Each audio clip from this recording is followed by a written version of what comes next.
You're listening to the Cantina Cast, your home for thought-provoking Star Wars talk. Join Albert and Jonesy in breaking down the latest news, trailers, movies, and of course, your favorite characters from a galaxy far, far away.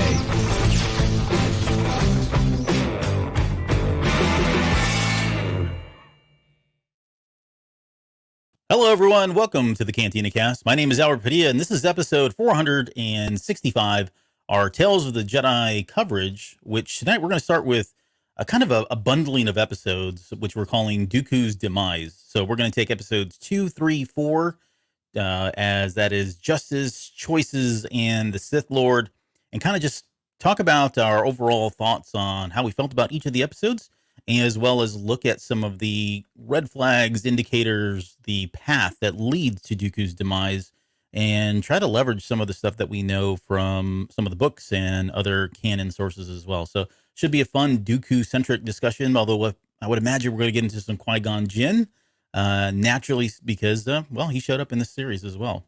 And speaking of showing up, someone showed up today for tonight. You got your hair all straightened out and everything, man. You look really great. Welcome to the show, Jonesy. Jonesy's with us tonight. How you doing? I'm doing well. I was inspired by Qui-Gon Jinn. I should have just tied the back, yeah, let some of it dangle still. But yeah. No, man, yeah, great to be here. Thanks for inviting me. One day you'll explain this joke to everyone. It's not going to be as funny, I can guarantee you. It's kind of an Howard Padilla inside joke. You want to tell you real quick? I can make it quickly. Yeah, but you kind of teased it on the Patreon show this past week. So I was in San Antonio. There's a radio station called 99.5 KISS. And they had a long running show with two of the hosts that ever since that radio station came online, some of the two earliest guests were Lyle and Han, and they were kind of infamous down there. They had a whole kind of morning show that they did. They had this thing called the Primal Scream on Fridays where they would just scream for like 60 seconds. It was just really wild, wacky, kind of fun morning, talk show kind of stuff, radio show stuff. I'm taking notes.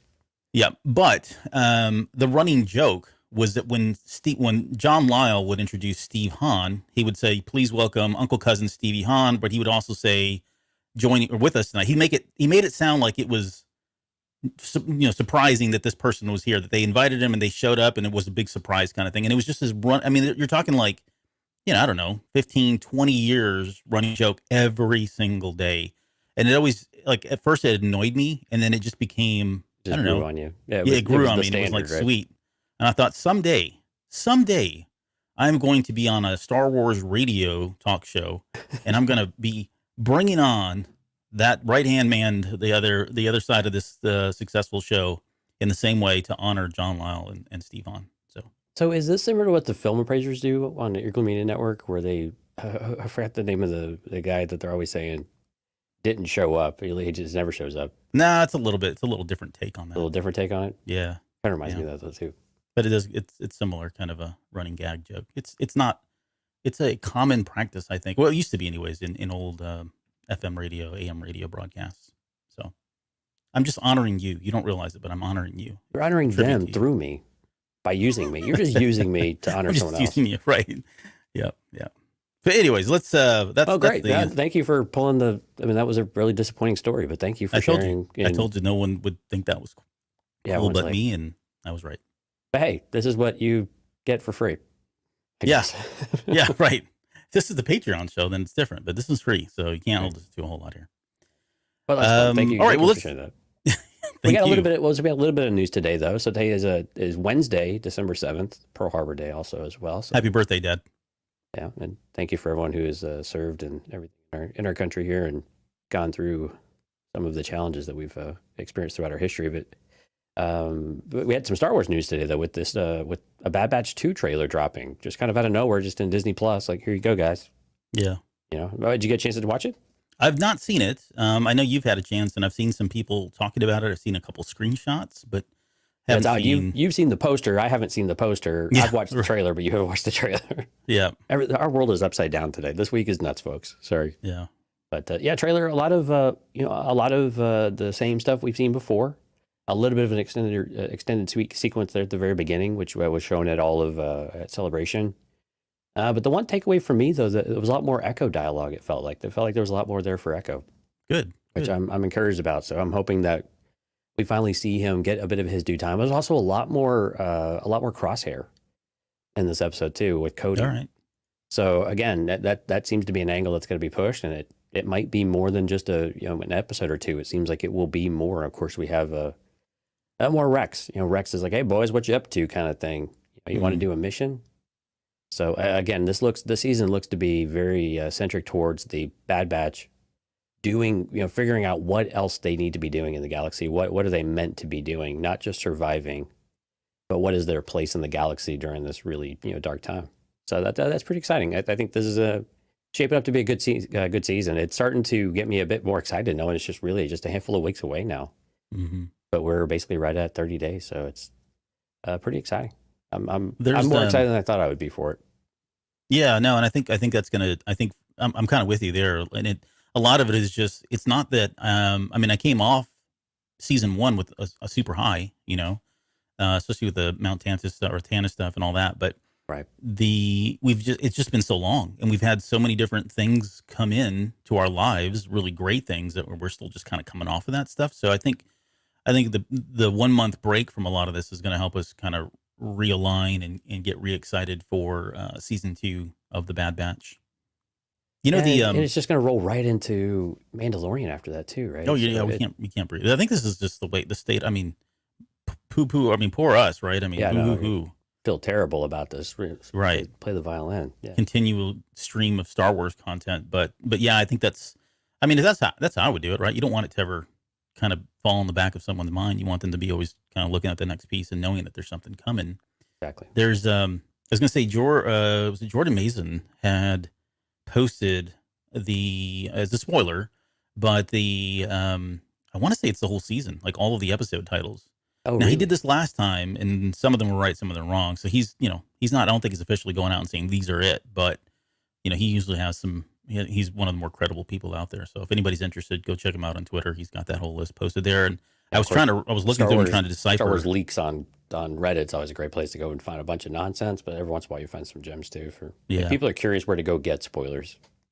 Yeah, that's it. I mean, that's kind of the one-stop shop. Yeah, it's all aggregated into there, and it's only the good stuff too. Like there's plenty of other sources out there with them, but they're not credible. It's just people making stuff on 4chan. That's the one thing I'll give Reddit is that they actually do classify it like wild ass rumor type of thing. They actually give like a label to it, of what's official and what's not. Yeah. And then you have some people who, you have to kind of decipher through, but at least it's somewhat easy to tell what it is and what camp it's coming from, if any. Yeah. Yeah. But I will say this, if some of those titles are real, some interesting speculation and theories that were coming through my head as I was reading the titles, like, whoa, really? You don't say. Omega's really Kino Loy's son, daughter. Yeah. Son. I want to get the son for him, but daughter. I don't know. But yeah, so anyway, there's all that. What else do we got? I think we got some Patreon news. Yeah, we got some Patreon news. We have a new Patreon member, Hard Counter, joined the Delusions of Grandeur tier. So thank you so much to Hard Counter. And of course, special thanks to all of our now part of the tribe members: Mike, Rob, Lauren, Dante, Risk, Justin, Jackson, Sharkman, Dan, Daz, and Isabella, and of course Rod, Eugene, Kathy, and of course now Hard Counter over in the Delusions of Grandeur tier. Thank you so much for joining us. If you are not a Patreon member, then you are missing out on what we just did this past weekend, where we had our top 3 moments, and we had wonderful members, Lauren, Dante, and Cole or Risk come over and share their top 3 moments from the second half of Andor. So it was a lot of fun on that show. And we've actually got another From a Certain Point of View coming up this coming weekend that you're going to host, and you're going to talk about Star Wars TV shows on the Disney Plus era. So ranking our favorites, or y'all's favorites, I guess. So it's a pretty exciting time to be a Patreon member. And if you'd like to go check that out and sign up, listen to what we've got out there already, cantinacast.com/Patreon is the place to do it. And if you're listening to this, we'd love to come and see your comments. So cantinacast.com/YouTube, if you'd like to join the YouTube channel. We are really close to getting 1,000 subscribers, which is super exciting. Again, not something we ever really aspired for, but it's kind of a cool number to be able to get to. So if you'd like to go check that out, hit the like button to let us know that you're enjoying the content, and then subscribe if you'd like to be notified of future shows. And again, the Patreon live streams are free for everyone to watch, so you'd get notified of those as well. Yeah, no, Should probably plug janitorials as well, just quickly. Oh, yeah.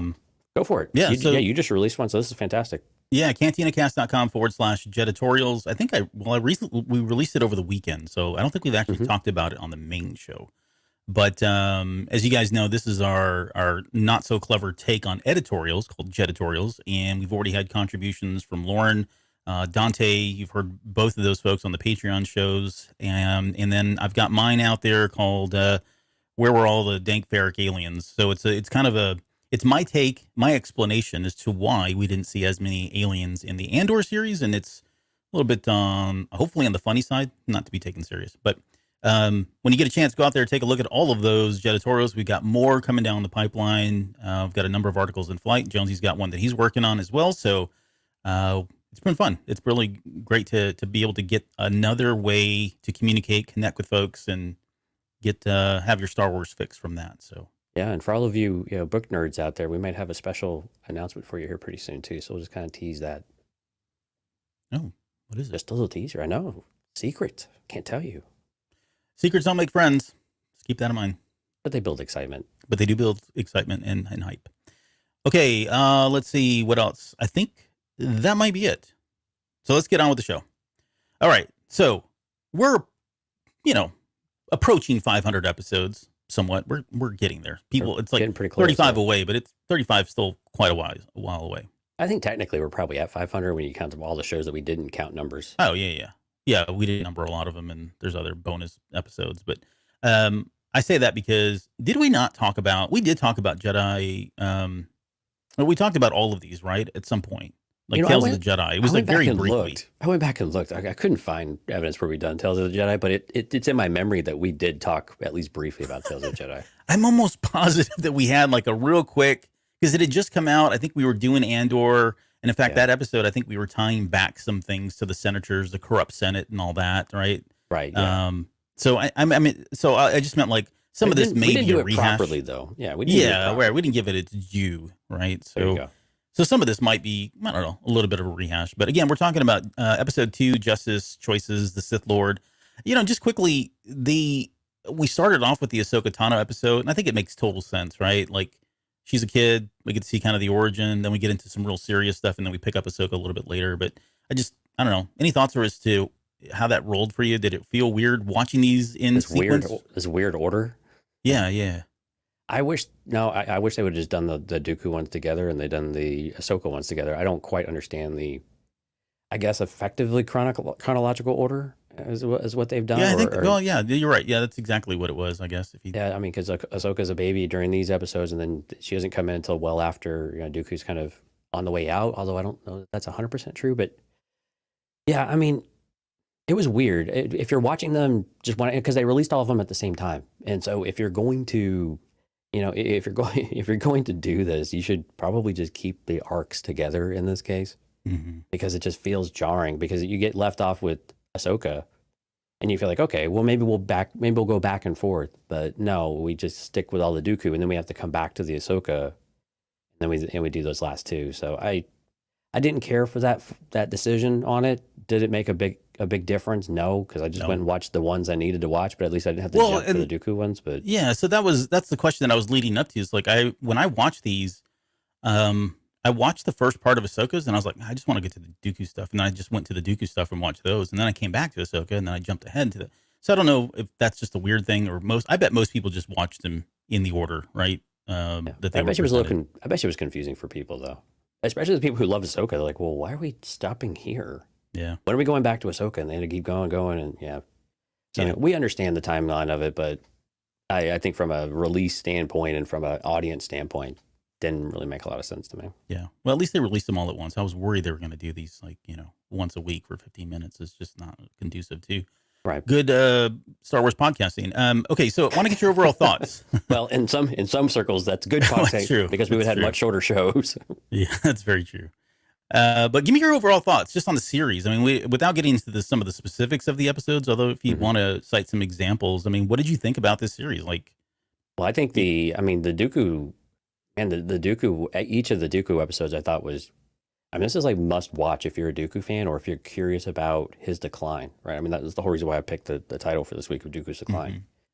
these are vital. These are the missing pieces of what we had alluded to in Attack of the Clones when Dooku was talking to Obi-Wan Kenobi. And so this sets that whole landscape. I think the Ahsoka's episodes were really good too, especially the last episode for Ahsoka. I thought was fantastic with the Inquisitor. It really was. Again, if you're a book fan, you probably cried and pounded your pillow and had some really unsettling thoughts and feelings. But I think from a production of the show and kind of what they've already established for the Ahsoka character, I thought was really good as well. I like seeing the challenge and the care that Anakin would put towards Ahsoka. So, I mean, you had really clear themes for each of the series, which I thought was really good and really important. But what I like most about the Dooku one is that you really do get a very clear path of the disillusionment of what he has with the Jedi Council, but also with the Republic, and even a bit of the unease about where he's headed too, right? Mm-hmm. And then for fans of Yaddle, you had a Yaddle sighting. And Yaddle, turned out to actually be a pretty cool little character. I mean, not little, in the sense that she's small, but just, for a bit part character, it was really cool to have something meaningful for that character to come up and have in the series. What about you? Yeah, what's your kind of overall take?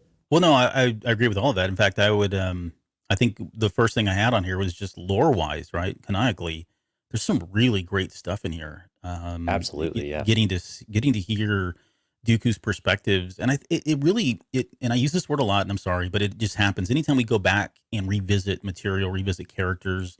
It really does recontextualize how we see them in future stuff, right? So, in Dooku is a prime example. I thought the book did a really good job of doing that for us, but it was still so separate, like it was the very beginning of all of this. But here we're smack dab in the middle. We know the Emperor's in power. He's already corrupting, Dooku in a lot of ways, but he's painted as, maybe not such a bad guy. Like you could tell he had some very genuine, sincere feelings about Qui-Gon Jinn passing and the anger that he felt, right? He was just as angry as all of we were, right? And Right. So all of that contributes to his ultimate, turnover and, calling him master and all of that. But it does change the way I saw Dooku, especially in Attack of the Clones and then, Revenge of the Sith. So I do appreciate that aspect of it. I really like that the sadness that Dooku showed and the disappointment when he's talking to Obi-Wan that he misses Qui-Gon, that Qui-Gon was his counsel in a lot of ways. I think that came through in these three episodes really, really clearly, especially the reflection moment when he's talking with Yaddle ahead of time, right? About how they grow up, and then the comments that he made to Jocasta Nu about, not the imagination, and she's viewing it as a negative, but Dooku's viewing it as a positive, right? Yeah. And how they were very much alike, even though we know from Dooku Jedi Lost, there was a very different feel, and from Master and Apprentice, I believe as well, right? Yes. Yeah, there was a very different feel in their relationship at times, but Dooku always really valued that, that relationship and where it ended up and how they, how it evolved. And I thought that was a really great way to bring that into this series and see it visually, especially in these short episodes where it still really does resonate with you quite a bit. And the question I had for you, I haven't read Dooku Jedi Lost or listened to it in a long time, but I was curious. I doubt you have either. I know we have someone who has. We need to pick her brain about it. But do you think that this kind of breaks or shifts anything from Dooku Jedi Lost, or is in conflict with any of that, just based off of your memory of the content? No, and I did think about this. Maybe not in that so many words, but I think there's enough time and enough events that pass in between that you could argue that it does. He is a little different, comes across a little bit different, but things are different. Right? He's got the dark side starting to creep in, right? His Right. The separation, or I guess the contention that he has with the Council and the Republic. By the time we get to Attack of the Clones and just beyond that, right, the corruption of the Senate, all of that really starts to almost weigh exponentially on him to push him away. And so I think we get a very different character. I would agree. Like I feel like we do get a different character coming out of Dooku Jedi Lost. but I can see where he goes from that to where we see him in this series, and it's not too far. I like that they stayed constant with this theme of he loves and cares about even though he's got his views and he's probably not wrong. I mean, that's like the big takeaway, right? Right. In a lot of this guy's really not wrong. And we've kind of always known that too. But even though he's got those views, and even though he is leaning heavily into the dark side at times, there's just something about him. It's that passion, it's the love, it's the care for his family members. And I put Qui-Gon Jinn in that same bucket, as his sister and his family and his home planet, right? That's what he was fighting for. So you can't wrong him for that. It's just the way he goes about it that's different and probably arguably wrong in some ways. Well, and that helplessness too. Yeah. Sometimes you just feel helpless at the end of the day of what you're able to actually accomplish. You feel like everything's against you. And so you take these more extreme approaches to it. Mm-hmm. And, but yeah, I think the relationship with Mace Windu was really interesting as well. So I'm excited to talk about that with you a little bit too. Yeah. But yeah, and I don't want to, sorry, go ahead. I mean, no, please go ahead. I was gonna say I don't like we're gonna do an episode just on the Ahsoka episodes, right? So Right. I don't want to. I'm trying to save some of the things I want to say for that, and kind of keep coming back to the Dooku stuff. So there's no slight on Ahsoka. So what I would say though is just technically speaking for the series, and I think this is one of the things that I brought up when we first really high level talked about it, was the sound and the music. I don't know what they did. Yeah. But like it is on another level. Like I'm watching this and I'm even thinking about like Andor. Like I don't the sound and editing and stuff is just not the same. Like they've gone well above and beyond with this one. When Dooku ignites his lightsaber in that first episode in Justice, right? And he does that kind of that little infamous little sweep of the sword. My freaking room was shaking, and I don't change the volume down. You know what I'm saying? Like I watched all my Andor episodes like this, but I didn't get some of that pulse pounding energy that we were getting out of the sound effects from this one. So if you got a really good sound system, or even if you don't, just put some, focus on the sound effects. They've done a really amazing job. The music, Kevin Kiner, good Lord, like just, I mean, it's amazing. Bring him back. Again, some of his best work. Yeah. Yeah. I mean, and again, we were just gushing about the Andor music, right? With the exception of the drums, but I loved all that music. It's like he never left Clone Wars though, or Rebels, right? I mean, It just feels like such an extension. You just pick right up for it, and it just sounds amazing. I was I don't know if Ash is still in the chat, but when this series came out, I think she and I were talking about the music because I think she was going on about it, and it was what I had said was it was kind of a carryover because this actually started in season 6, right? That when they started getting into Order 66 and just or actually prior to Order 66 happening, the music was really starting to sound eerie. There was a lot of synth. A lot of scary tones. It was almost like a huge extension of the stuff that we saw in Revenge of the Sith. Yeah. But that's when we first got it. And this was just a big carryover from that on steroids. Like it's some of the best stuff, especially when we get into the Sith Lord.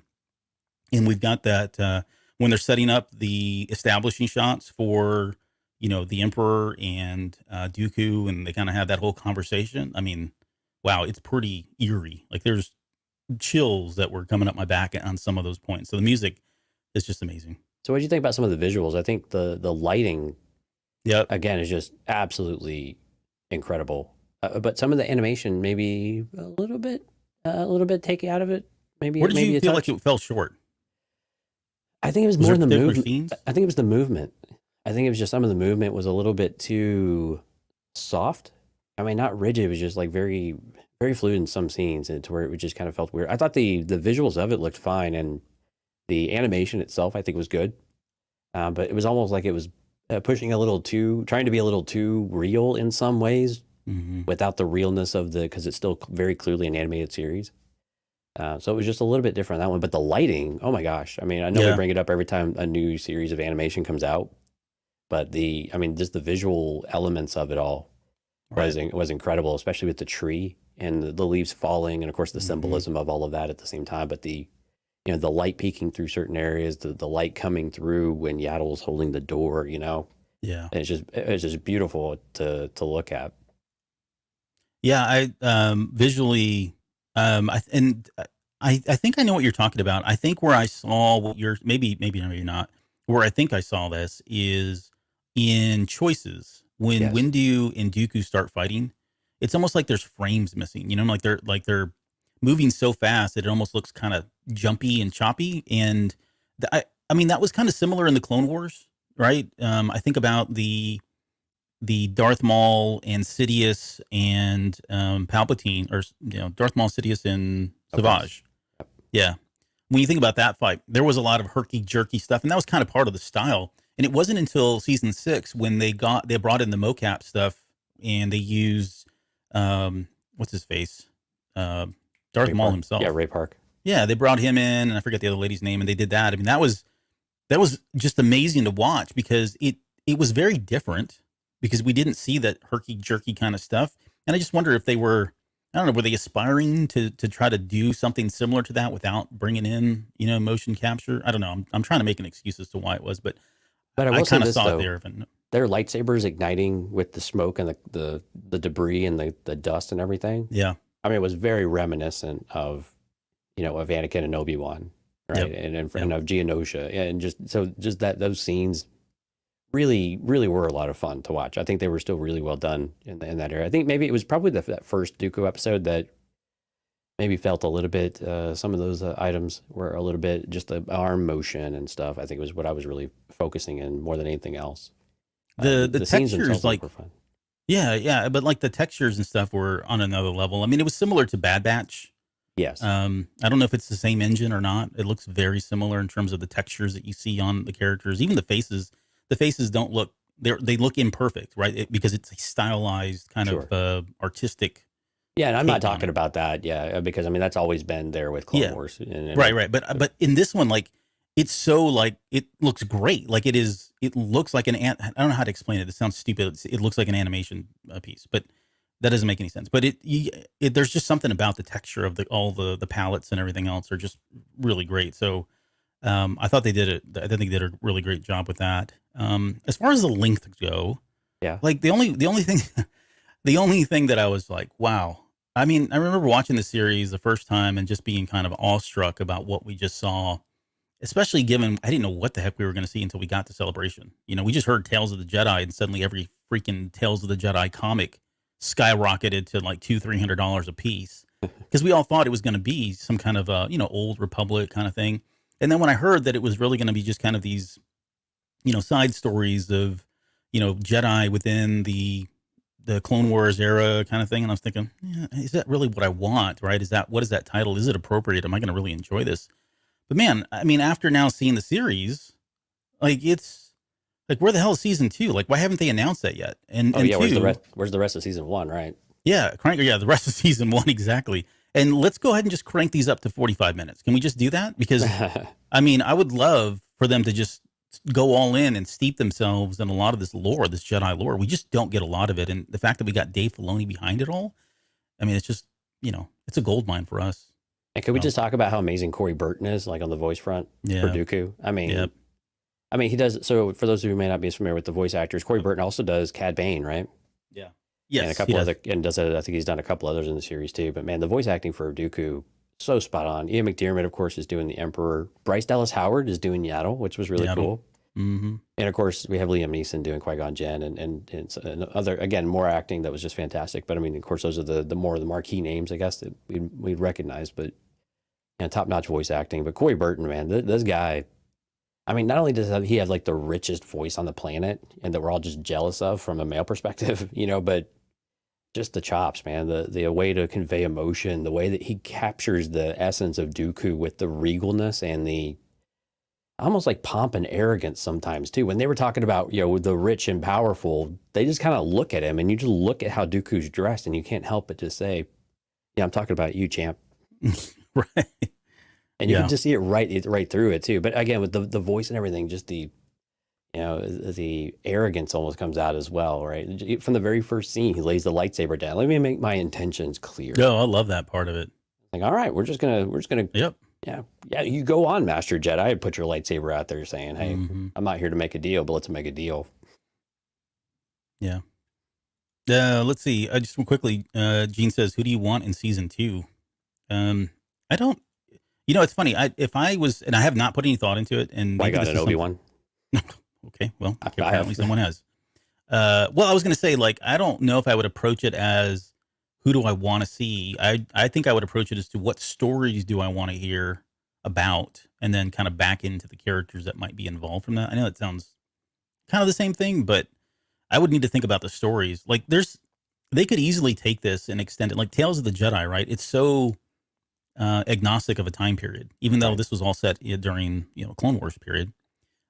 This is so agnostic. You could stick this in the middle of or post Return of the Jedi, right? And you've got stories of Luke, or you could do it in the Resistance era, and you've got stories of Luke and Rey, and Luke and Rey together.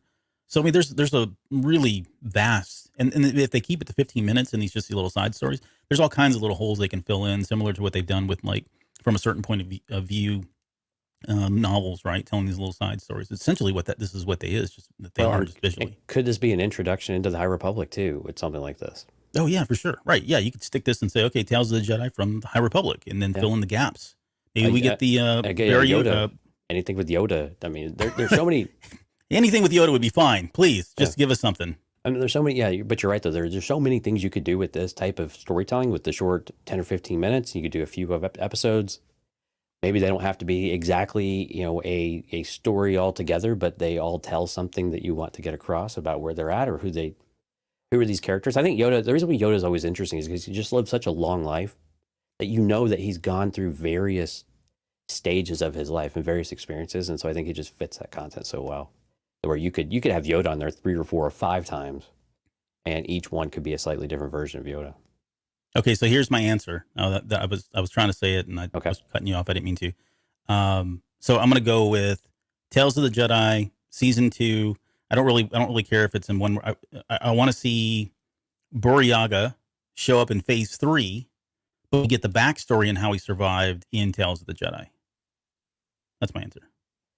So you don't want anything for Burryaga for like 2 or 3 years, then, is what you're telling me. Well, yeah. I mean, this will be another year before we get him. But yeah, I think if we were to stick to this general era, I think ObiWan and Qui-Gon would be great to see on screen, because really we've only had them in books and we've had them in comics. That's really the primary place where we've seen them at a younger stage of their partnership. And so I think that would be a really cool one to see. I'm trying to think if there were 2, so we were doing another 2-3 episode sets here. I'm trying to think what another Tales of the Jedi might be interesting. I mean, do you have to go back to Anakin? No.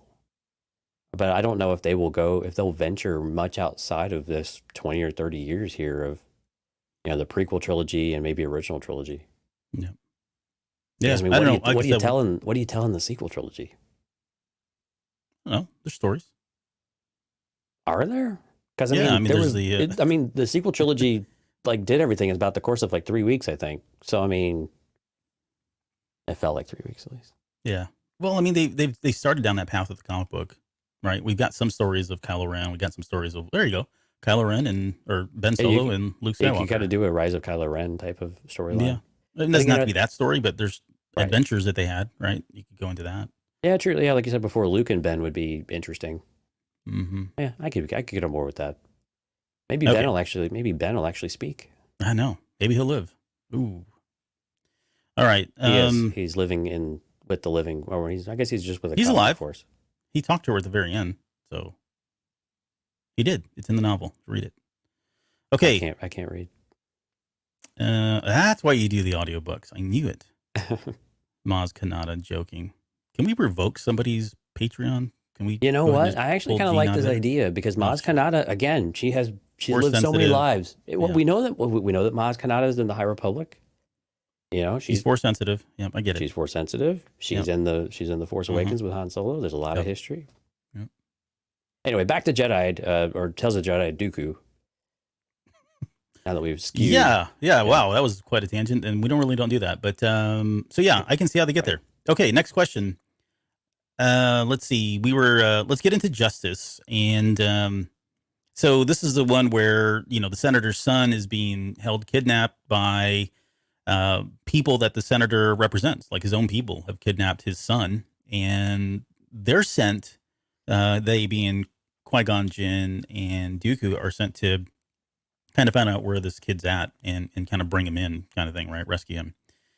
But the funny thing about this episode is this is And we can get into the specifics as much as we want, but I want to talk about the signs of demise here, because like the kidnapping's not black and white to Dooku. Like to me, it feels like any like straight Jedi that follows the order, like a Mace Windu and Obi-Wan Kenobi, like they're going to go in and they're going to rescue the kid, because that's just not the right thing to do. Like there are other ways to go about and send a message to your senator who you feel is not taking care of you.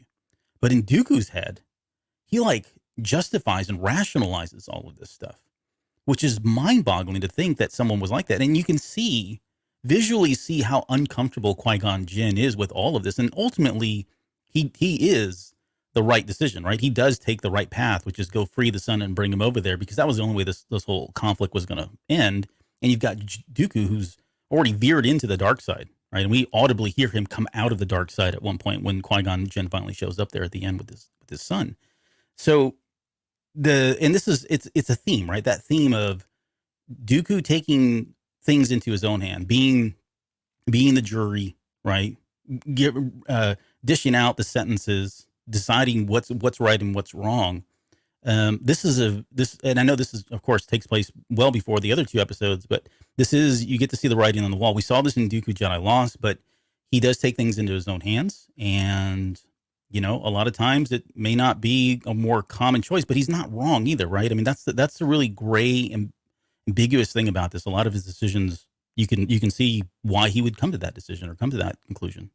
Yeah, and you get to see the naivete of Qui-Gon as well. Why don't you just vote someone else in office? I mean, does this sound familiar, like in our real world politics of? Yeah, just go vote. Go vote and change. Well, it's not always that simple. It's not always that straightforward. That's the pure idea of it, right? That's what we think we should be able to do. But the reality, especially once they're seated in power, sometimes that's really, really difficult to do. But you see the disillusionment in Dooku, where he's already lost faith in the Senate that, this scum that we're looking at across the way here, this guy is not uncommon. We see this, we've been doing this all across the galaxy. I've been doing this for, however many years now, 30 years, 40 years, whatever it is for Dooku. And I keep seeing this happen over and over. And look around you, these people are suffering. They're in absolute poverty, right? I mean, they are in abject poverty. They are dying of starvation and malnutrition and everything else. And this guy's out here like, where's my son? And I will kill every single person in this village. I will wipe it out and destroy it. It doesn't matter if you were the people I represent or not, because you took something from me. Yeah. But it should be really telling when the entire town revolts against you. And it's not a big town, but it should tell you something when you're doing that. But you're right. Dooku he's already starting to, there's enough chipped away at him to where it boils over in his sense of righteousness about what to do. And again, this was really prevalent in Dooku Jedi Lost, right? Of how with his family and the responsibilities there, and what it was his brother, right? That abused kind of the power and the throne. For who? For Dooku? Yeah, was his brother, right? Yeah. So I mean, you kind of get a lot of that if you listen to that content. Those themes come through here about why these are so difficult for him. But at the same time, they're talking about the rich and the powerful, and you have Dooku showing up in his regal attire. Yeah. And right? Then you've got, just to like compare what you see Qui-Gon. I mean, he looks like a peasant boy standing next to him, Yeah, he looks like he should be out there working with the people in the fields, right? He's just got the regular tunic, doesn't even have an undershirt on. He wants to show the goods, I guess, But yeah, I mean, Dooku always looks impeccable. And we've always known this about Dooku, right? This has been how he has been since he's been young. But in each of these episodes, you see that regalness, you see that rich and powerful, and there's almost, do you really understand, the people around you, and that they view you as part of the problem in some ways, even if you're trying to be their advocate. And I think in his defense, though, is that he really was saying, our investigation's not over, Senator. I'm not, and he basically calls Dooku a lapdog of the Senate. That the Jedi really just do the bidding of the Senate, which is what the galaxy believes already. Mm-hmm. And that just pisses him off, because he's like, I'm not anybody's lapdog. You could just kind of see this rolling in his head. And I agree with you. I think the Jedi are probably, just tools of the Senate. I don't agree with that at all. But you're still not going to get in my way, because I know better than all of you clowns. Yeah. And again, you could see, like you were saying, though, you see Qui-Gon getting uncomfortable with that.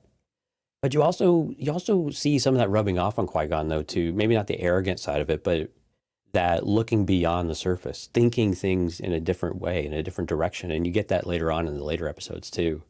And of course, what we know that Dooku thinks of Qui-Gon Jinn just as a person, as a Jedi, and how much he respects him. But so I like that we got that dichotomy of Dooku coming through. When you look at him, he stands out from everybody except the senator. They're the two most some similar looking characters, like dress wise, in the entire scene. Yeah, and two very different people at the same time. Right. Yeah. Yeah, he has that line in there where he says, "Corruption like yours must be eradicated," and this is where he's already kind of turned to the dark side, or is leaning on the dark side, tapping into the dark side. That righteousness that you speak of is really manifesting here. There's a little part right after that, though, where he says, "I wonder if any meaningful change will come from this." And that's when he asks Qui-Gon Jinn, "Is that why you took matters in your own hands?" He says, "Your actions may have saved lives today." So there's the self-awareness, like even of course, not in the moment, right? Right. He turns to the dark side because he has nothing else left. They clearly show him looking around. All the other villagers have been shot. Qui-Gon is still around, but it's really just them two. They've been outgunned, outmanned, if you will. And so he has nothing left. I mean, he just decides, okay, well, I'll just go to the dark side and choke this guy out. But I do like that he has the self-awareness, at least in this episode, and at the very end, to acknowledge that, okay, that, I didn't do the right thing here. Right. And I don't know that he would be that open with anyone else but Qui-Gon Jinn. And so this again speaks to that whole relationship that they have and just how much he loves and cares for Qui-Gon, even though, their relationship isn't one where he's vocally telling him and doing that sort of thing. I think it's just kind of an understood, relationship. Right. But also acknowledging that, like you said, Qui-Gon has always been one that really, I hate to say this because it sounds very cliche, but thinks outside that proverbial box, right? When he's talking about that imagination, I think it's in the next episode, or no, it's in Sith Lord. Right. When he's talking about the imagination of the Jedi, or the kids, younglings, that sort of thing, their apprentices, I interpreted that as the way Qui-Gon perceives the Force and the way, he listens to it is very, very different. And we know that to be very different, right? That's why we've always felt like you can make that argument that he would have been a better master for somebody like Anakin. But and we know that yeah. their background of looking into the prophecy and the obsession and then the journey that they took, of the what's it called, like the contentiousness that came about from some of those dropping it and not wanting Qui-Gon to pick it up. I mean, there was a lot of that, and that, like you said, that curiosity and that interest of that bringing something else to the table and not being so dogmatic about things, and not losing your way. I don't think it was always as much bucking authority or avoiding rules or not being a rule follower. It's just, you take away I mean, this is how Anakin Skywalker thrives, right? Is on creativity and on a willingness to just to adapt to the environment. Yeah. And you kind of thrive in chaos. I'm listening to Convergence right now, and so I hear a lot of chaos in my head. But it's a you thrive in that moment, and you hear that's what Qui-Gon is learning about. The living Force, right? Living in the moment. I seized the opportunity I saw in front of me.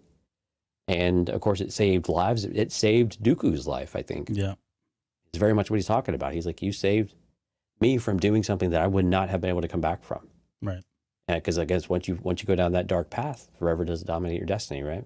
Mm-hmm. Yep. Okay, so let's move into the second one, which is choices. And I would say I hate to rank things, but I do like to rank things. Like Justice was, like, all these episodes were great, but I did like him in this order. I liked him in Justice, then Choices, and then Sith Lord. Because choices, it was good. It was a nice progression, I think. Exactly right. This was just kind of a your appetizer, a main course, kind of dessert thing.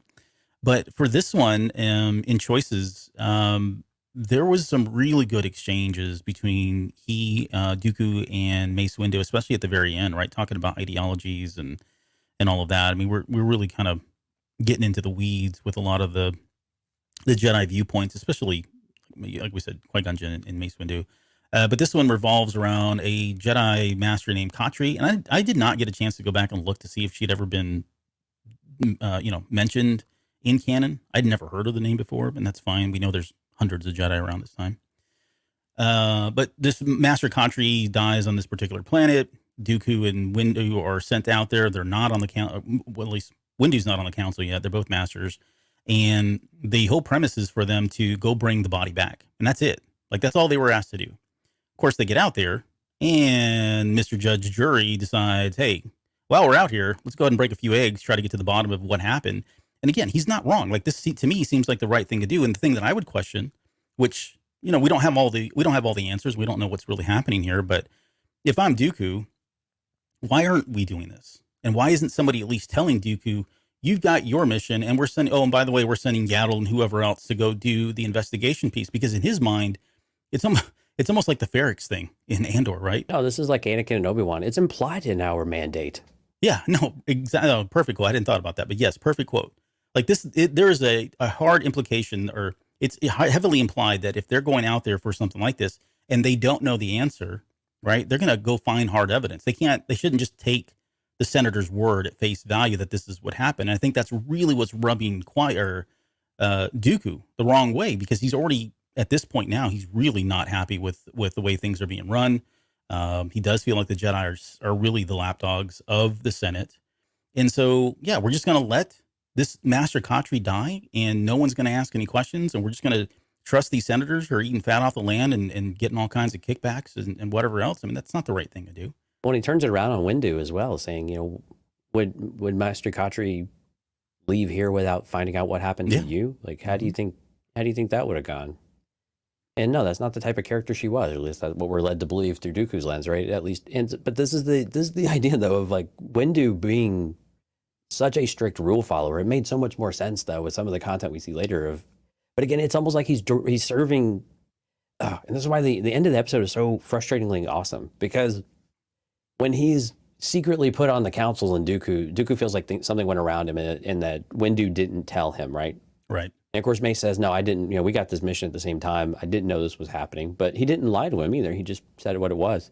But all of a sudden, Mace is like, look, don't worry, buddy. I'll put in a good word for you because I'm on the council now. Mm-hmm. You know, it's like, wow.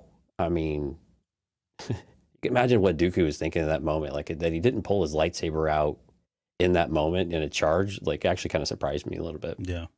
Because it was just so arrogant of Mace Windu. It was almost very pretentious to make a comment like that. Yeah, it's very much the Mace Windu character that we see later on, right? Of you know what Anakin butts heads with so much.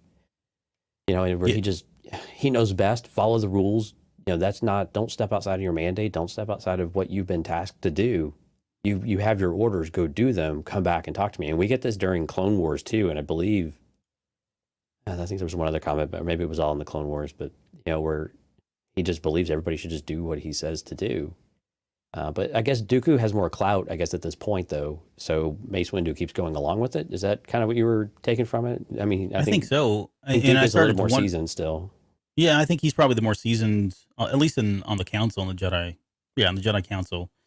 And Dooku was always kind of he wasn't an outcast, but in Dooku Jedi Lost, I mean, we know he was an outsider. He was an outsider. Felt like an outsider at the very least. Yes. Yeah. Yes.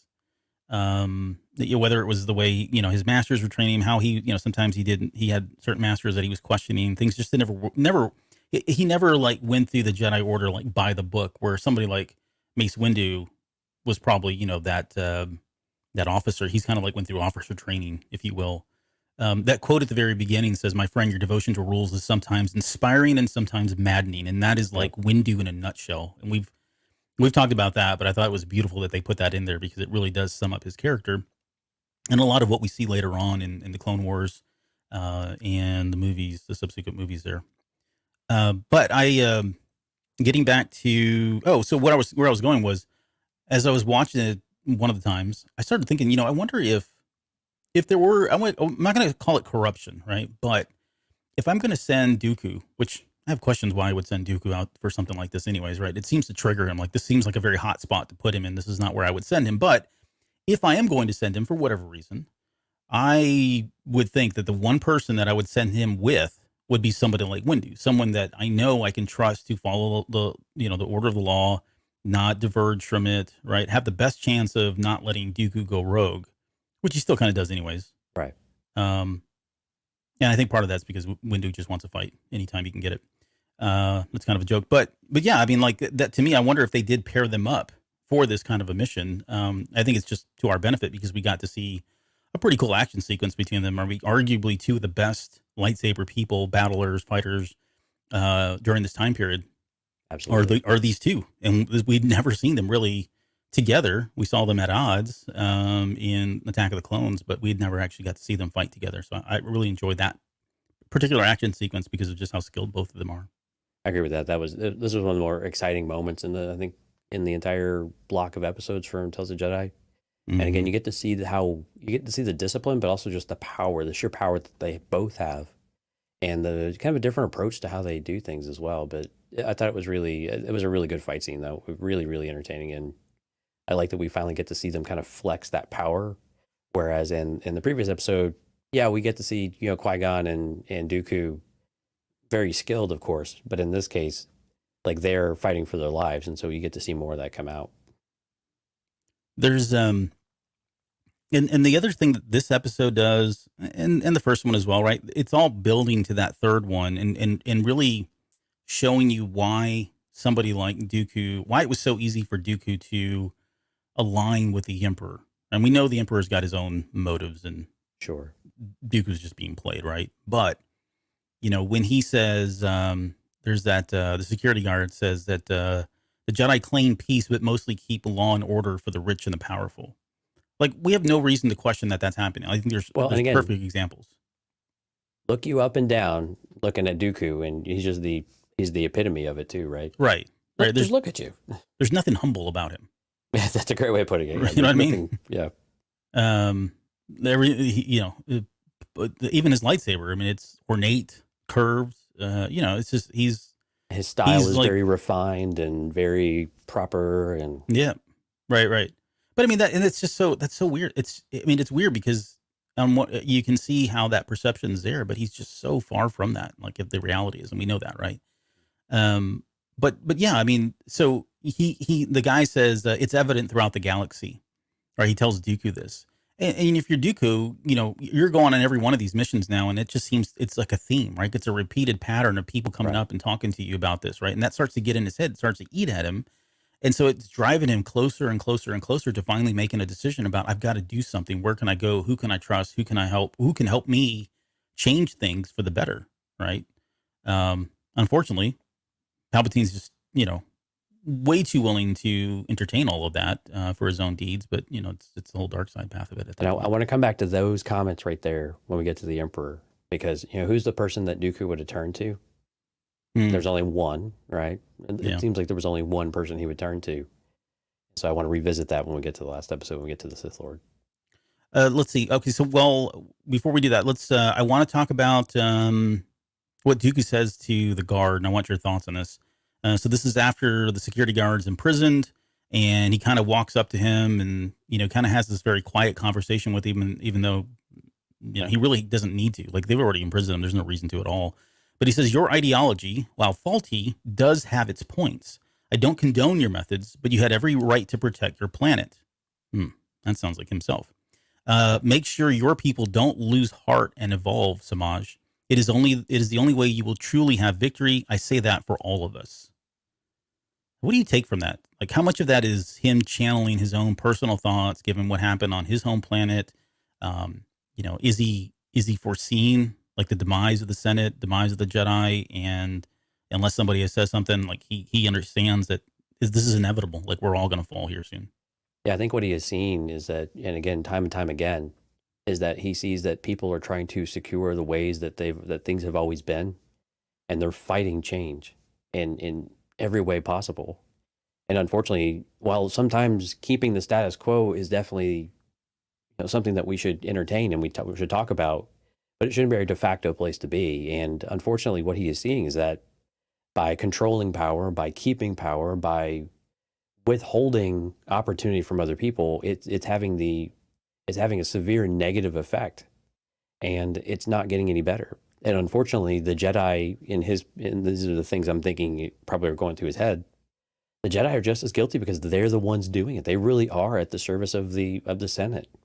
And we see that much more clearly later on when Senator Palpatine or Supreme Chancellor Palpatine has all sorts of power, right? which he doesn't have at this point yet, but you can feel it. You can feel that momentum changing and that momentum turning as Valorum has moved out, and now, Palpatine is coming into power, and it's kind of his rise. But I mean, you could just feel like he's just seen too much of it. He's seen the same things over and over, and we saw the episode before this. It was very much that same scene. That's why it was so important for Filoni and company to show us that, is that he has been experiencing this for a decade, maybe 2 decades. We know it happened all the way through Dooku Jedi Lost. We know it happened to Sereno in the way that why he went back, to reclaim his home world and his responsibilities. And so all of these things are all in his mind in some way. And I know the timeline is not always that clear, but cumulatively, you just see all of these things adding up, and it's pretty clear that he wants to. It's his way of defying the council, I think, in some ways too. And he's finding people that he does relate to, even though while I don't necessarily agree with everything you're doing, I can't blame you. You're just you're looking out for your own. You're looking to protect your own. And again, all of the conversations with him and his sister really come to play if you've consumed that content, which I would recommend, because it fits really well with the storyline. Yeah, you're right. I mean, that Dooku Jedi Lost in Master and Apprentice both. Yeah, I think they complement these particular 3 episodes really, really well. I want to ask you a question here. There's a moment there where Dooku kind of turns to. This is after they've got Katri's body. They're kind of pushing the casket, and Windu challenges him on his tactics, and he's like, "Bring it, right? I'll defend this all day, every day. Like, this is who I am. No problem there." And then he turns to him and says, "I'm going to ask you a question." He says, "Do you think the Jedi will truly keep peace if they continue to take everything the Senate says is law?" And that is foreshadowing 100% about what's going to happen, right? They're going to follow the letter of the law deemed by the Senate. And who is the Senate? Oh, that's Palpatine. I am the Senate, right? Everything that he's basically saying, like, if you just continue to follow, it's so, this is the thing I keep coming back to. It's so weird because he's, on one hand, he's fighting against the very thing he's about to become, right? Right. He's challenging falling in line with the Senate and being the lapdogs and doing everything they say very blindly, which is what he feels is happening with the Jedi Council and the Jedi themselves. And that's the very reason why the Clone Wars started, right? They fall in line with Palpatine. They give him the emergency powers. He calls to order the clone army, and next thing you know, they're in God knows how many years of war. I forget now. But yeah, I mean, it's 100% foreshadowing there, and he's one of the ones that knows. He can see the writing on the wall. Yet these other Jedi are completely blind by it, especially somebody like Windu and Yoda. Right, and he said it as much himself. In the episode before with him and Qui-Gon, I serve the people of the Republic. Mm-hmm. It's not. I don't serve the Senate. Like when the Senator's saying, "I own you," he's like, "I serve the people of the Republic." Right. That's who the Jedi represent, or that's who I represent at the very least. But again, he knows that's slipping. He knows that that's not really. It's shifting to where the Jedi are serving the Republic, and by extension, the people of the Republic. But what happens if the one in the middle is the one that's the problem, and you're so blindly following them and leading them that you're afraid to step out of those boundaries? And this is where him and Windu have this conflict of saying, you can't possibly think that the Republic is so altruistic at everything that they do that they're what's right and just all the time. Mm-hmm. And yes, it's law, and it's important to have laws and abide by them, but you shouldn't stop thinking critically. You shouldn't stop challenging yourself. And again, the Jedi are supposed to be able to rise above all of this and not be, I don't want to use the word slaves, but I can't think of a better word, but just kind of the lackeys of the Republic. Yeah. They're not the watchdogs. They're not the enforcing. They're not the police department of the Republic, right? They're out there to help settle disputes, help get involved, make sure that peace is maintained, make sure that people come to the table and find resolution, not force resolution or not force it in the eyes of the Republic. And yes, they align with the Republic because the Republic is trying to represent an entire body of people. So it's not bad inherently. It's a good thing, but you also can't do it blindly. You have to be able to think critically. And that's what Dooku continues to challenge, saying, why am I the only one that seems like I can think for myself? Especially once, Qui-Gon's not around anymore. It's like, who else is there? I mean, he kind of finds that in Yaddle a little bit later on, but by that point, it's just too late. Yeah, I got questions around that, which we'll get to. Yeah, I'm trying to think, like, who really is on, who would he side with at this point? At least at the time of this episode. Yeah. I don't know if there's anybody out there. I mean, you'd love to say Yoda, right? But even Yoda is paralyzed with indecision. Paralyzed with wanting to do what's right for the Republic, even though Yoda, kind of feels a little bit differently, but he's also trying to get to the bottom of it at the same time. But again, yeah, I struggle to see who would give Dooku the time of day, and I think it would be Yoda. If it was anybody, it would be Yoda as his former master, right? But for some reason, that relationship is, non-existent. I don't want to loft like heavy expectations on phase 3 of the High Republic, but man, I really hope we get some answers as to why the Jedi are the way they are. Why is Yoda the way he is now? Why is Mace Windu being brought up this way? Because if you're following the High Republic, it's very different right now, right? Phase 2 is very different. Their approach to the Force is very different. The ideologies are very different. And my gut tells me that in phase 3, again, we've talked about this probably ad nauseum, but it bears repeating because of what we're seeing here. There's something that happens in phase 3. There's something that changes the Jedi, spooks them, changes them, gets them in line, gets them in order, has them change the way they go about the Force, who they serve, right? What does it mean to serve? Are they truly protectors of the peace? Even though they say that, right? Even though Qui-Gon says, I can protect you. I can't win a war for you. I believe he believes that. And he probably is one of the few last remaining Jedi at that point that are really still kind of in line with what the order set out to be. But I think a lot of them have already shifted over into the Windus and the Yodas and the Kia-Mi-Wundis and, on and on, everybody that's on the council there. So like I really hope we get that backstory on, what happened so we can kind of make sense of why these guys are so strict, I guess, about or ideological about this stuff. I don't know what the right word is there, but okay. So the last piece, we talked about this already, but this is the whole exchange between Dooku and Windu. I mean, I kind of walk away thinking he's really not happy with Windu, right? It does come across as a little pretentious, like, hey, buddy, I'll see you later. I'm going to be on the High Council. Right. I'll put a good word in for you. Maybe I'll invite you up for lunch, kind of thing. It doesn't land the way I think Windu was trying to have it come across. I think he was probably trying to be sincere, but Dooku's so jaded at this point by what's going on that it doesn't go very well. But I just wonder how much bad blood exists between those two at that point, and do they have really much of any kind of interaction like they did in here? Like, to me, this feels like this was the last mission they probably went on together.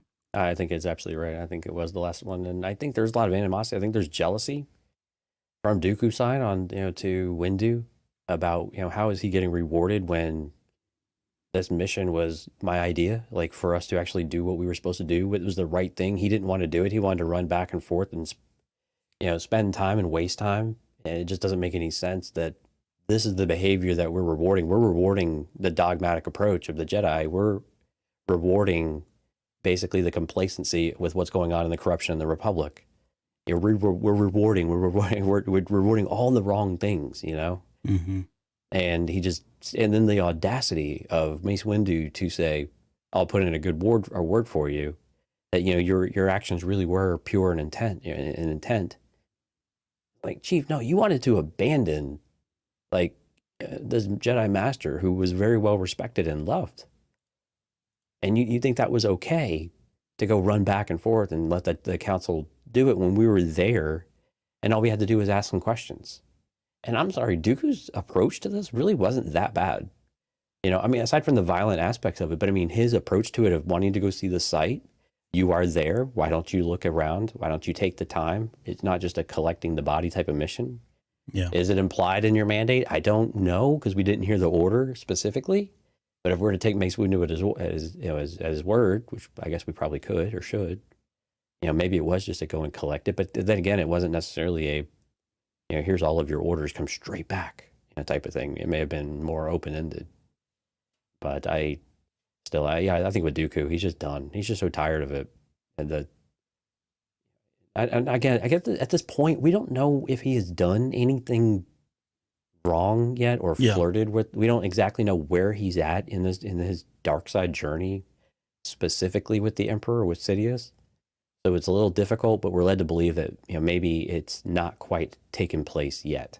That he's on the precipice of reaching out, or that connection is going to be made. but we don't have a real clear timeline of when they started interacting with one another yet.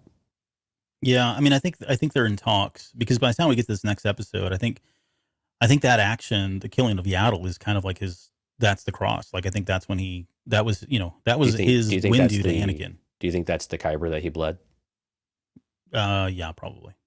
So I think so too. That would make the most sense, especially with somebody like Yaddle and all that. But more on that in a second. The last piece that I want to talk to you'd said something. Oh, it was about, like, for getting in the head of Dooku just quickly, the fact that they're putting Mace Windu of all people on the council.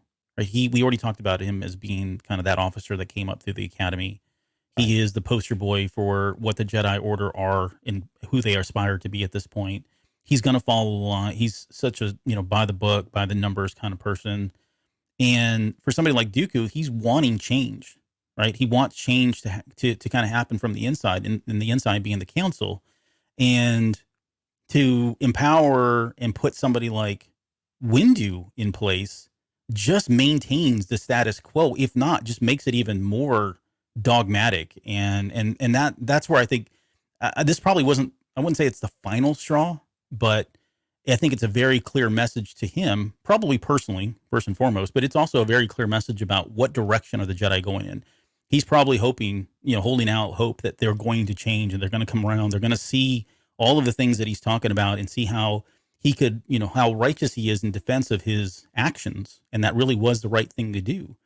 It doesn't look like that's going that way at all. And when they walk away, you can see it all over his face. Like, this is like you said, I'm done. Like, there's no change that's going to come about, and it's probably going to get even worse putting that guy in place who moves up to the ranks, basically goes to, head of the Jedi Council. And I forget the two different positions in the council, but Windu's one and Yoda's the other, right? Yeah, Grandmaster, and I forgot what the other one is. Yeah. So, yeah. Well, and compare that with where Yaddle is. So when Yaddle, to kind of shift a little bit into the next episode, or at least to bring this part of the conversation to that, when she announces that, I see what you're saying. I resigned my position in the council. She didn't leave the Jedi, but she resigned her position in the council. Mm-hmm. And you can imagine that just pisses him off all the bit more. Like, really? Now you're going to do it after I'm exposed to you. Uh-huh. There's nothing I can't go back now. There is no going back. But to say that you now corroborate what I've been trying to say, and you feel that way. And I mean, there may be a part of it he's not sure if he believes her or not, but I think so, yeah. I think she sounds very genuine, and there's no reason for her to lie, right? Right. But it's just all the more anger to fuel him, of saying, really? Now you're coming around? Now you want to reach out to me? Now you want to, act like you care? It's too late. You've dug your own grave at this point. You've dug your own hole. Now you have to go and sleep in it. And it's just the rage inside of him. You could just imagine, because that's right before he swipes the ship or whatever it was out of the way, or whatever she was hiding behind. Mm-hmm. And just says, no, it's too late for you. But it was the one person that could probably have helped him get to that point of saying, no, you do have an advocate. You do have someone who believes what you're saying is true, and there's truth to it, and they can help you make a difference. But then also that she quit the council, the one place that she could actually make the difference in. Well, and that's, so I was going to ask you that. I have it actually in my show notes, which you can't see. I was going to ask you that question. Like, had she done it, had she come, do you think things would have been different? Had she said, instead of saying, I stepped down from the council, I believe you, let's fix this, it's not too late. That to me feels very different than I'm staying in the council. I understand what you're saying. Together, we're going to fight this from the inside, right? Like, I don't know if it would have really changed a whole lot, because I think he was probably pretty well committed to the dark side, and it probably had its grip on him, right? Yeah. But I just don't know, if nothing else, this probably would have bought him time, or really made him start rethinking a lot of things. But the minute she said, I stepped down from the council, then, well, who are you? You have no power anymore. You can't change anything. You've basically rolled over. So I don't know that he had a whole lot of respect for her at that point. Like, but I think it also speaks to why, even if she was still on it, and she says, you know what, come with me. I believe you. I'm with you. I will stand right next to you, and we will talk to the council, and we will say that this is all wrong. How the Jedi operate today is wrong. I think it doesn't matter. I think he still thinks about Mace Windu sitting on that council as a rule follower, doing what he thinks is best, and no one else's opinion matters. And now he has the power to back it up, and he's got this people in the circle around him that all believe in much the same kind of, this dogmatic way. Yeah. And that she relinquished that power and gave up, probably it just tells Dooku everything he needs to know too. Like, okay, then if you quit, then there's absolutely no hope for the council. Exactly. And they are just going to put me to death. Like, they're gonna all of the sins I've committed to this point, whatever they might actually have been, they are going to throw the book at me. They are going to put me away. They are going to punish me. And maybe rightfully so. He's done a lot of horrible things. We know Master Sifo-Dyas, we know the clones. I mean, he calls those things out specifically. But it's I think either way, it was probably not. I agree with you. I think Dooku was too far gone at this point. He had committed too many sins. He just came back from the temple, erasing Camino. So we got that confirmation of who actually, it deleted it from the Jedi archives. So it's just it was too much, or too little, too late, I think. But I think if Yaddle had come to him sooner, and again, we don't know how often their paths cross, I guess. But yeah, it seems like there was an opportunity there, but it just came way too far down the line. Yeah, and you almost get this is probably more implied, or maybe I'm reading too much into it, but you almost get the sense that there was a relationship there, right, of respect. Like, if he may have had some very jaded views on a lot of people, but Yaddle was one that maybe he didn't. And the way I read her following and her interest in all this, she's trying to do the right thing, but she could see he was very bothered, right? She sensed something was going on, and she cared enough to follow him, to find out like really what's going on here, out of sincerity and compassion. And so I think that makes the act of him killing her that much more tragic, right? The emotional weight that's there. I just wonder how much. Well, I guess we kind of know. I was gonna say, I wonder how much he struggled with taking her life. But yeah, you could definitely see that during the fight. But just him killing her is got to be very emotional. And if he's going to bleed that crystal, it probably happened right after that. Well, and again, I think this is where I wanted to come back to with Qui-Gon Jinn, whether or not you think Sidious knew specifically that Qui-Gon's days were numbered, and it was important for his apprentice to kill Dooku's apprentice in order to really, in this weird, sick Jedi dark side kind of way, killing someone close to you makes you become the thing that you don't want to ever be. It's baffling to me that that's how life works sometimes, and not that that's not realistic either, right? A lot of people set off on a path to try to do better than what they've experienced in life, or the suffering that they've experienced, and they become the very thing that they swore to fight, right, or swore to fight. Yeah, it's the Batman. Yeah, exactly. Yeah, the Batman way of doing things. But man, or Harvey Dent, I guess specifically. Yeah, the two-faced side of things. Yeah, you live long enough to become the villain. But again, it was the compassion that she showed for him, though, at the tree, and the way that he did kind of open up to her. I mean, he was clearly being somewhat vulnerable, and that's a big deal for Dooku. Dooku does not let his guard down, really, to anyone except Qui-Gon. And so for her to be the one to reach out and actually have a bit of a conversation, it felt like, you're right. I think there was some sort of mutual respect there, and she seemed genuinely concerned for him. But I think with Sidious, it was all the more important for his apprentice to be the one to really push Dooku over the edge and take something away from him, experience that loss, that there must be sacrifice, right? Where the sacrifice has come up yet again. Yeah. About what it takes in order to reshape your world, you have to sacrifice.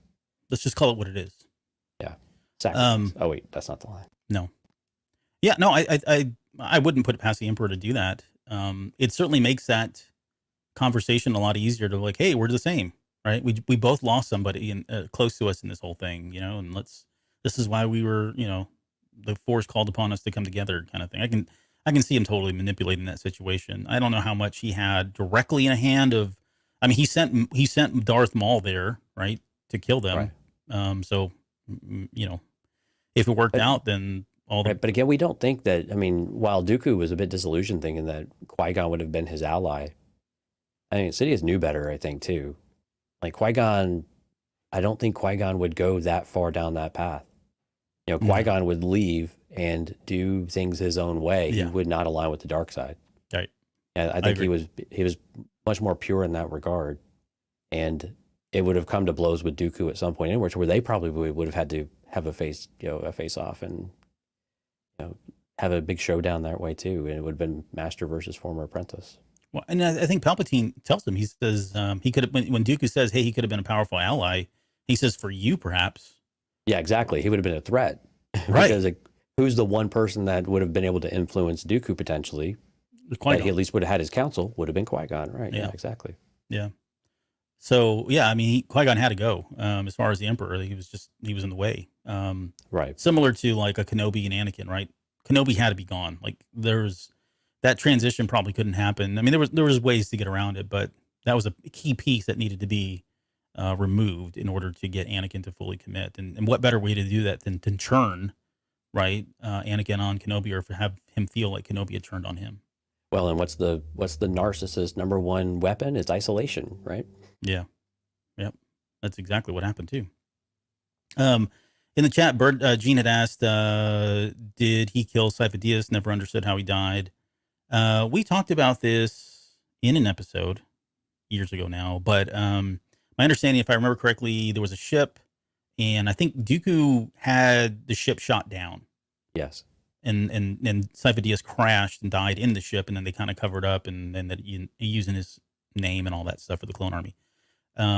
So that's kind of how he died. Not forget all the fine details about that. I think we covered that in the Bad Batch. I believe. Was it Bad Batch or was it Clone Wars? Oh no, it might have been Clone Wars. It was Clone Wars. Yeah, I was thinking Bad Batch, but it was that last season that we season 7. Yeah. Okay, I'm glad we sorted that out. Let's see. There was a really good moment here. I want to just kind of back up. Sorry, we're kind of just jumping around here, but the part where he says, Dooku says, when he's talking about Kenobi, he says, that's good. I should like to meet him someday. You're always singing his praises. Right. That was so a very sweet moment. Yeah, especially how contentious we know the relationship was in a Master and Apprentice, though. It's really interesting. Yeah, but no, that was really cool. But it was also cool knowing that they've never met. Yeah. But it speaks to how much Dooku respects Qui-Gon as a master, right? Like, he is fully accepted that his apprentice has moved on. He's grown up. He is his own person. And if this guy says Kenobi's all right, given all the problems that I have with the council, right, and everything else, I trust his judgment, and I trust what he's saying. Like, I really got a sense that he really meant what he said, that he would love to meet him someday. And I don't know how they would have hit it off, because we know who Kenobi is and how he is, but it also explains why Dooku thought he had a shot with ObiWan when he captures him on Geonosis. No, yeah, good point. So that whole conversation, I can get through to him this way. Yeah, exactly. I mean, now the conditions probably could have been more to be desired, but at the read the room, time, buddy. Read the room. You're like, well, hey, seize the opportunities I got. I can't control how I get them, but it's here in front of me. I got to take my shot, right? Yep. The fight scene, just kind of talking about the testosterone part of this whole episode, I thought was great. I think we talked about this as well. Like, just seeing that she has a very similar fighting style that Yoda has, the whole popping around and flipping and all that. I like the spin and the swerve, the kind of the swinging of the cloak around her, and her tabards, kind of go around her just like they did Yoda in Attack of the Clones. Was a lot of fun. Yeah. And I really enjoyed her trying to bring Dooku back to the light. Like, clearly she saw that he was moving to the dark side, if not crossed over the dark side. I mean, she didn't back down. She was persistent. She never gave up. She was genuine about it. Yeah, very sincere, very genuine about, come back. Like, we'll fix this. It's not too late. But again, not making any promises at the same time, saying, right. I mean, basically saying, yeah, I get it. It's going to be tough, but I'm going to be with you the entire time. I'm going to be standing there advocating for you. We have a way of making this right. Now, that doesn't mean that your life is going to be right after this, but we have a way of making it right. Everything else right. But again, his own kind of selfishness, and it keeps getting in the way. In that whole sentence, that whole sequence where she says, "I'm on your side. I stepped down from the council. You're right about so many things. The council should have listened." But the last line, Qui-Gon did not have to die. I think that's what did it. That's what. Yeah, sunk him. yeah, right. Like, I think that's where she misstepped. Like, she had a misstep. Like, I would not have evoked his name in that way, at least. That was the risk. I mean, you go for the kill shot, right? Of the emotional side of things, of saying this is either going to make or break it. There's not going to be one or the other. I mean, it's got to be one or the other. It's not going to be any middle ground on this one. It's going to be one or the other. And it did not end well. Yeah, that was it didn't end well for her. I did enjoy, like, I mean, it's Star Wars and I'm not going to sweat the details here, but like it clearly looked like that door came down. Like there was no space. So how did all of the dust going out, it closed. So, yeah. So maybe she was trapped. Like maybe it didn't crush her and she was just in a weird like space that only she could have fit in. And then she ended up using the Force and overexerting herself, and I don't know. Or she's like, like a rodent or something that can squeeze into tight spots, and she was able to hold it, but flatten herself out. Yeah. Yeah, I mean, it was very dramatic, a bit over the top, but still, it was cool, effective. I thought it was awesome because I was not expecting her to live. I thought I was like, oh wow, she went quick at least. Yeah. Now, what I was really hoping though is that he would have collected her lightsaber in some way in order to give us that confirmation that yes, Yaddle's lightsaber is the one that he ends up bleeding as part of the ritual of the Sith. Right. Or Grievous comes crawling in, picks up the lightsaber, and then crawls right out. Yeah. A fine addition to my collection. ever the collector. Dooku's like, Grievous really? Another one? You got a suit lined up for me later I can put on? Not for you, my friend. Let's see. That they have a really quick conversation. This will end it here, but it's just that I want to bring peace and order to the galaxy. Right? Dooku's saying that. It's just, I mean, those are. It sounds like he's just channeling what. I mean, he means it, but he's really just channeling Palpatine's words, and we know what Palpatine wants. Yeah. So, and then she says, "Already, so many have suffered for what you call order." And then he says, "Let me give you, your peace, Master Yaddle." And like I said, I think in my head that is the last. That was the transition, right? That was the last act. That was Anakin's killing of Windu in Revenge of the Sith. This was similar to that because even Palpatine says, "Rise, my friend." He doesn't. It would have been. I don't know if he would have given him his name right then and there, right? Tyrannus, Dark Tyrannus, but he at least says, "Rise, my friend," and he acknowledges him. He, being Dooku, says, "Master." So I think that's the first time this has all happened. So I guess we got the origin of Darth Tyrannus, which I think is kind of cool, even though they never really said his name. But yeah, everything changed at the end of this. So I agree, because I mean, Palpatine was a bit more, or Sidious, I guess we should say, seemed like he was a little uncertain, right, about where he's going in, and clearly it's like, oh, I've been betrayed. Of course, Dooku was like, nah, bro, she followed me here. It's not my fault. Yeah. But I mean, I agree with you. I think this was the origin of Dark Tyrannus. That this is that commitment. This is that point of no return where you have made the decision.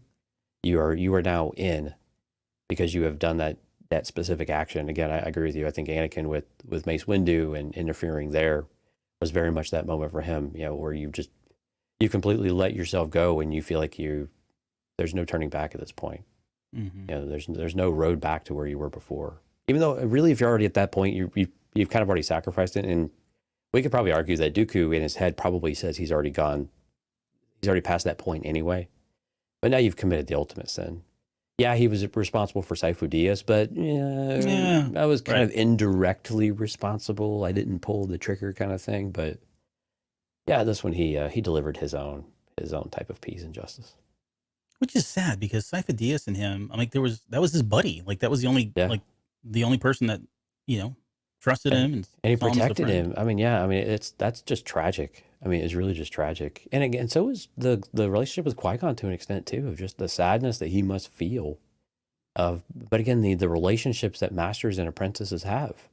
Mm-hmm. A Jedi and a Padawan, and just growing up, and again that wistful, I don't have a choice but to let him go because he's gone. No, that's a denial statement, right? That's a stage of grief. It's not a Jedi trait. It's just a stage of grief that he was in, where he's rationalizing things. But yeah, to lose Sifo Dyas, in such a way, and then now for Qui-Gon, and again, might feel somewhat responsible for that one too, because again, he's aligned with this Sith Lord, And the Sith Lord is the one who sent off one of his minions who's effectively making room for Dooku. Mm-hmm. You know, so yeah.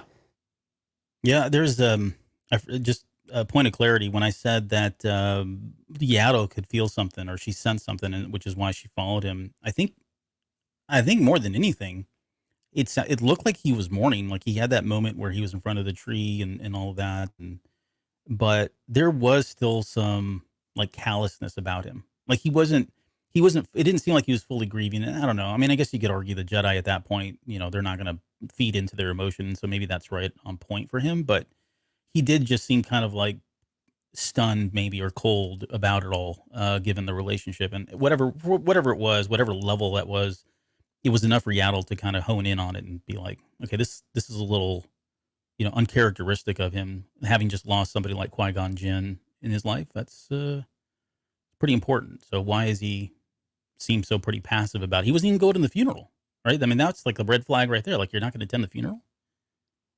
Well, and again, he's trying to, and he passes it off as being the Jedi way of doing things, right? Yeah. No, I'm just letting go. Well, Yeah. no, you're grieving, dude. You're not in great shape.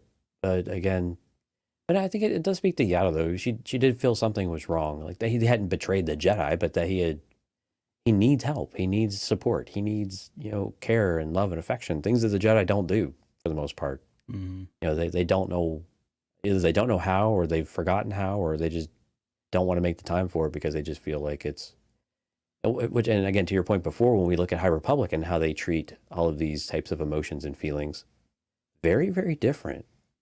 They're very accepting of these types of emotions, that they're real. They're human, if you will. It just makes them human. And I know they're not all humans, clearly. I mean, Ki-Adi-Mundi, can we just take a moment and say how awkward Ki-Adi-Mundi's like hoodie is? Oh, on his yeah. robe? Like the extra fabric that goes into making that, it's just kind of ridiculous. I mean, it's so tall. How does he even get it up and over it? I don't. Anyway, it was just very weird. But but yeah, I mean, it's you really feel for him because he just does come across as just alone all of a sudden. There's just vast emptiness inside, where even if he doesn't necessarily interact with Qui-Gon a lot anymore because he's grown up, has his own apprentice, has his own missions, doing all the things. You don't have that counsel. You don't have someone that you could go and talk to, or you could lean on, that you feel understands your point of view, understands your misgivings about things, but you can speak more openly about and speak more freely. And now that's gone. And the only other person you could have done it with, well, you kind of had a hand in their demise too. Yep. So this all plays into Palpatine. Like I said, he's got nobody. He's out on his luck now, right? There's no point of no return at this point. So who else is he going to confide in? Who's he going to turn to? Yeah, exactly. Open arms, man. Come on in, buddy. Water's warm. Okay. I think we'll leave it there. I mean, great episodes. I really enjoyed really all of these, and I hope we get to go back and revisit them for, future episodes in content and that sort of thing. And looking forward to the Ahsoka ones when we get around to those as well. Absolutely. Yeah, those were really good too. But man, we're already, like I said, December 7th, man, we're just a few weeks away from a new year and another new series, and then another new series a couple of months after that. This is crazy. Mm-hmm. This is the heyday of Star Wars, I think. We are truly in a golden age of Star Wars right now. Well, we talked about this like 3 years ago when it first started and thought, what's that going to look like? What's that going to feel like? And like, we're here. Yeah. No rest for the wicked. And it's crazy. I mean, yeah, we knew we'd be busy, but yeah, we're kind of keeping up with it.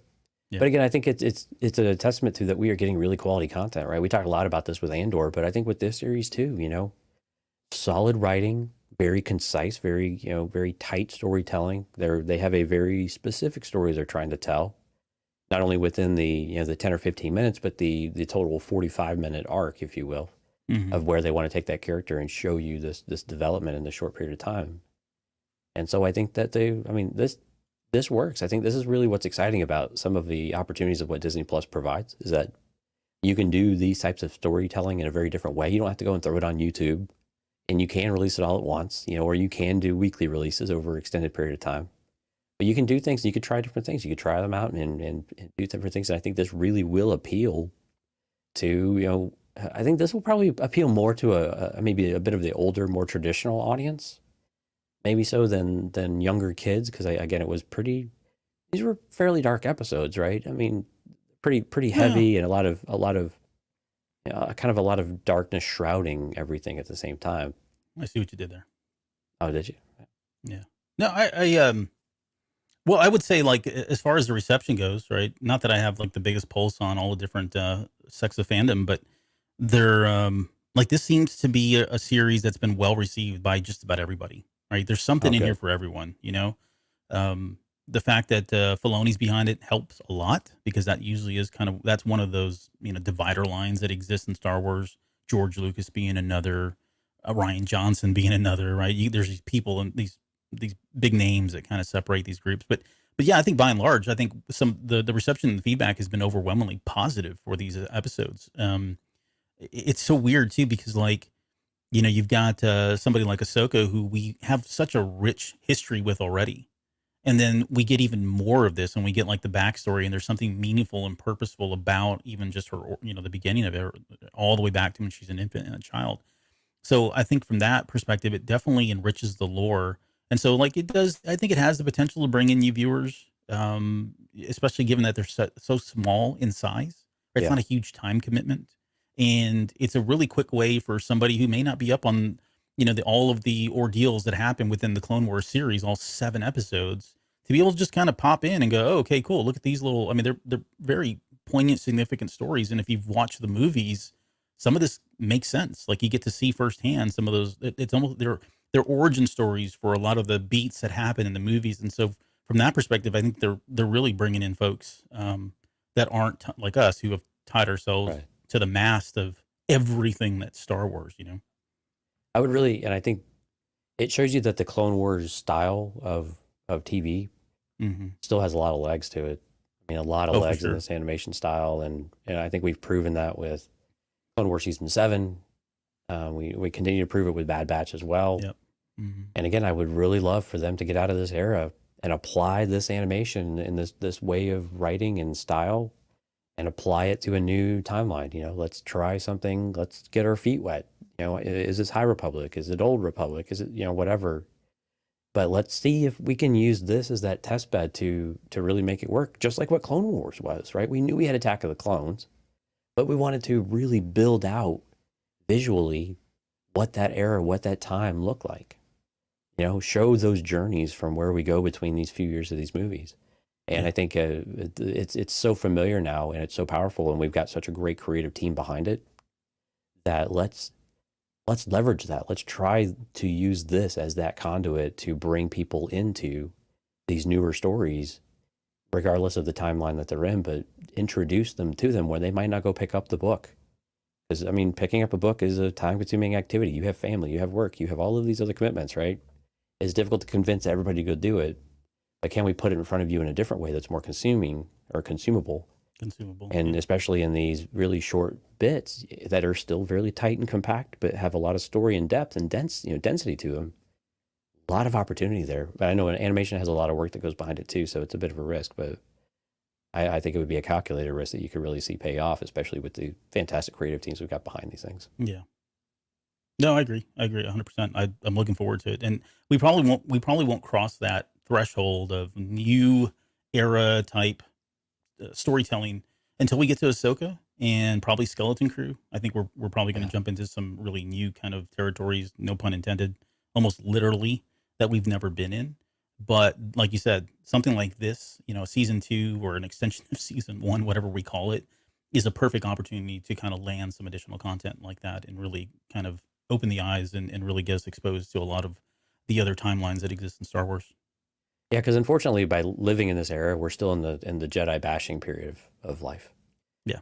And with Phase 2 of High Republic, I got to be honest with you. I mean, how much content I've got through so far, we're kind of back to Jedi bashing in some ways, you know. And so it's I'm curious to see where that's going, considering the High Republic Phase 1 wasn't quite like that. So I'm really curious to see how that goes. But I'd like to see the Jedi still put that revered light.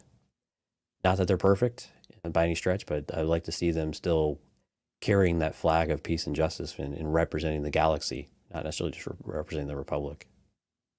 Yep. But we'll see. I mean, I'm hoping that we get something by like 2024, right? You know, that we start cracking that egg and we start moving that forward. I'd love to see something come towards the end of next year, but in 2023, but I just don't know if it's in the cards. There's really not a lot of, there's not a lot of certainty about what the schedule looks like here for the next couple of years with any really hard certainty, except for a few things, right? Yeah. I mean, if it's happening, it's not been leaked and they haven't made it known. So Right. Not to say that it's not, but. Yeah, we keep hearing rumors about High Republic, like making its way into a different medium, right? Mm-hmm. But again, no concrete details really surface, it seems. Not yet. So We'll get there. Yeah. All right. So we'll end the show there. Did we have anybody join the live stream? We did have people. Yeah, on. we did. I'll do some shout outs real quick. So Jonathan, Steph, Lauren, Sky, Eugene, Ash, Kathy, Hard Counter, everyone, thank you so much for coming out. Again, if you're listening to this, we would love to invite you to come out to the live stream if you're able to do it. We usually do this 9 p.m. Central. Days of the week kind of vary a little bit depending on availability, but we're working on some of that too. So cantinacast.com/YouTube. If you want to go out there, check out the videos, hit the like button, let us know. Again, hit the subscribe. It means a lot to us if you'd like to come out and check it out. Be notified when we're coming online. Again, all the social medias, all that good stuff we post out there when we're going to get it. Even if you're on on the lowly Facebooks, we have events out there that have a link to the YouTube. So if you are a Facebook fan and you enjoy using that service, go like the page, Cantina Cast or the Cantina Cast, and you'll be able to get notifications of those events and have the link readily available to you so you can come out there and watch it with us on the YouTubes. So, but anyway, yeah, thank you for everyone that came out. And of course, special thank you to all of our Patreon members. And if you're curious about that, cantinacast.com/Patreon. Yep. Hey, and just quickly, Janitorials. Yeah. Go out to the website, cantinacast.com. Check out those Janitorials. I'll throw it up there quickly. Cantinacast.com/Janitorials. Yeah. Riley just joined the chat too. Just want to give a quick shout out to Riley. Thanks for joining here at the last minute. Look at that. Just right at the nick of time. Snuck in. Yeah. Where's Rob? Is Rob going to sneak in too now? I don't know. What's that little rascal icon she's got? Hey, before we get out of here, on a personal note, I just wanted, I said it earlier, but it bears repeating. I just want to say happy birthday to my dad. I love you. So, okay. With that, join me Sunday for our Patreon episode where I'll have some distinguished guests on with me to talk about our favorite. We're going to be ranking all of the Disney era television series. So it should be a lot of fun. Talk about our pros and cons, why we rank them. Maybe we'll have honorable mentions. I don't know. There hasn't been that many probably before that, but should be a fun show. So join me on Sunday, 9 p.m. Central. I'm hoping I can actually get in there and listen to the end of it because I think the show's going to be about 6 or 7 hours long. That will knock it off. It will not be that long. Well, I edit the Patreon show, so you don't have to care about how long it is. Oh, okay. Well, then let's shoot for 3. That's fine. Right, a minimum 3. Yeah. I think you guys are gonna have a lot to talk about. I'm excited to hear that one. Okay. Well, that makes at least 2 of us. All right. We'll leave it there, and we'll see you guys on Sunday.